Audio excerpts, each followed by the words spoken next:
So, today we're going to talk about a case, one that's widely considered to be one of the most horrific crimes in modern Japanese history.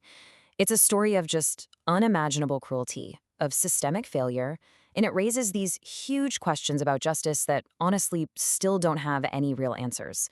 But before we get into any of that, a serious warning is absolutely necessary. I really need to be crystal clear here. The things we're about to cover are extremely graphic and they are deeply, deeply disturbing. We're talking detailed descriptions of torture and sexual violence. So if you're sensitive to this kind of content, I am strongly advising you to stop right here. The source material for this explainer actually opens with this quote, and you know what? It just perfectly sets the tone. This isn't just another crime story. For so many people, this case represents the absolute depths of human depravity. Before we get into the details of the crime, it's so important that we remember the person at the heart of this story. She wasn't just a statistic, not at all. Junko Furuta was a real person, a vibrant young woman with her whole future ahead of her. Back in 1988, Junko was, by all accounts, a bright, popular kid in high school. She worked hard at a part-time job, saving up for a graduation trip. She'd already landed a new job for after she finished school. She was just a responsible, well-liked person living a totally normal life that was just full of promise. And then, on November 25th, 1988, that normal life just came to an abrupt and brutal end. This next section is going to cover the 44 days of her captivity. And the thing that kicked it all off? It was sickeningly simple. A high school gang leader, a guy named Hiroshi Miyano, was rejected by Junko. He couldn't handle it, so he came up with this twisted plan. He had someone else attack her, just so he could swoop in and play the hero. He then offered her a ride home, but it was a trap. That was the last time she was ever free. Her ordeal started in a warehouse and then moved to the family home of one of his accomplices. This timeline, it gives you a horrifying look at how the torture just got worse and worse.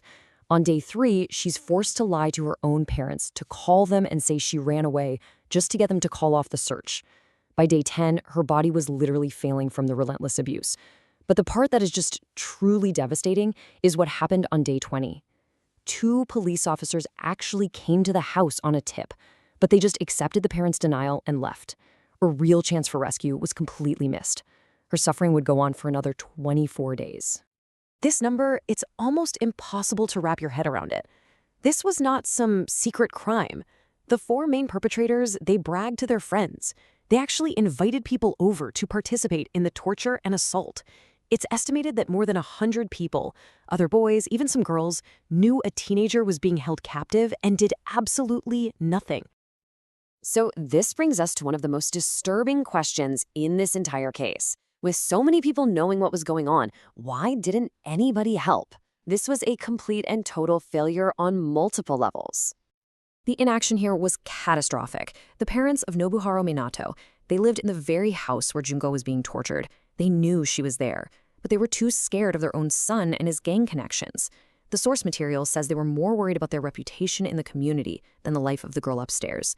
His brother saw what was happening, and his only comment was that she might die. And like we said, the police failed to investigate a credible tip. Every single potential chance for rescue was just broken. After 43 days of suffering that is just beyond imagination, Junko's ordeal reached its tragic and, really, its inevitable conclusion. The final, fatal attack? It was triggered by the most trivial thing you can imagine. The boys challenged Junko, who was barely even conscious, to a game of mahjong, and somehow she won. Their response to this perceived insult, was to unleash a final 2-hour-long assault. Junko died from her injuries the next day. The perpetrators panicked. They hid her body in an oil drum, filled it up with concrete, and then dumped it at a construction site. They really thought their crime would never be discovered. But they were caught. The ringleader, Hiroshi Miyano, he got arrested for a totally different assault. And I guess he mistakenly thought his friends had already confessed, so he told the police everything. But finding out what happened was really only the beginning of another nightmare for Junko's family, the fight for justice. See, because the perpetrators were all minors, the court held back their names. But one magazine, Shukan Bunshun, just defied the order and published them anyway. This quote was their justification. They basically argued that the sheer inhumanity of the crime meant they gave up any right to the protections given to juveniles. and public feeling was so strong that basically no one opposed the magazine's decision. The legal outcome was, for many, just shocking. I mean, despite weeks of torture, they were not charged with murder. Instead, they got a lesser charge of bodily injury resulting in death. You see, Japan's juvenile system back then focused heavily on rehabilitation, and that led to sentences that the public found just unbelievably lenient. The leader, Miyano, he got the longest sentence at 20 years. The others got way less.